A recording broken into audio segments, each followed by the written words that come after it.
Ettaka eryazaalidde Hakim Hairola ne Abdulmalik Mugisa akaba asaalibweza square ya mayiro 2 era nga lisangibwa ku kyalo Rujumba mu ggombolola y'Ebombo mu disitulikiti y'e Hoima. Kigambibwa nti lino lyali lya famire y'omugenzi Kasigwa Nuhu Byenkya bawa Beatrice Byenkya akulira akakiiko k'ebyettaka mu ggwanga. Mugisha alumiriza nti aliko ensimbi ze yawola omugenzi Byenkya nga bwe zaamulema okusasula yaddukira mu kkooti enkulu e Masindi, naye bw'etyo neeyisa ekiragiro ekimuwa ekitundu ku ttaka lya Byenkya mu ngeri y'okusasula ssente ze. Waire milioni 68 nzimubanja hati twayikiranizangana nti itaka eryo likaba liri 5 square mile bisalwemu isobole kutundibwa asobole kunsasula esente zange omugwire butiito butakira ha mwezi nkagumu. Bino Beatrice Byenkya mukomugenzi yabiwakanya era naye neekubira endulu mu kkooti, wabula nayo nekkiriziganya ne Mugisa okutwala ettaka. Kyokka Byenkya agamba bino byonna byalimu obutali bwenkanya. Tandika ekikyateebwaho mukono mu High Court mazire kusinga omusango ogwo ati hagenda omaiso n'okusalamu ettaka eryo nuko lisobole kutundibwa esente zisobole kusasulwa. That time when he started, my late husband was bedridden.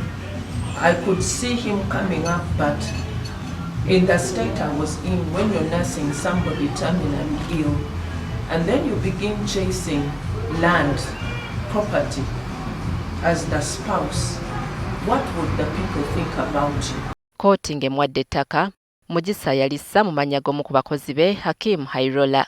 Kyokka abasenza bali ku ttaka lino balumiriza nti Mugisa abadde nga bagobaganya okuyita mu kwokya amayumba gaabwe n'okubonoonera ebirime.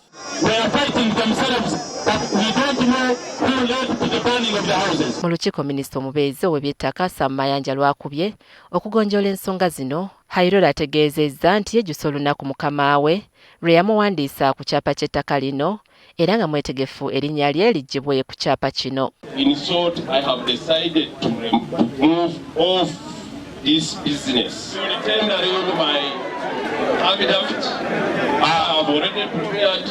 Because the inner content of it, me, I had not known it. From today, whoever looked at me with a bad eye, I'm sorry.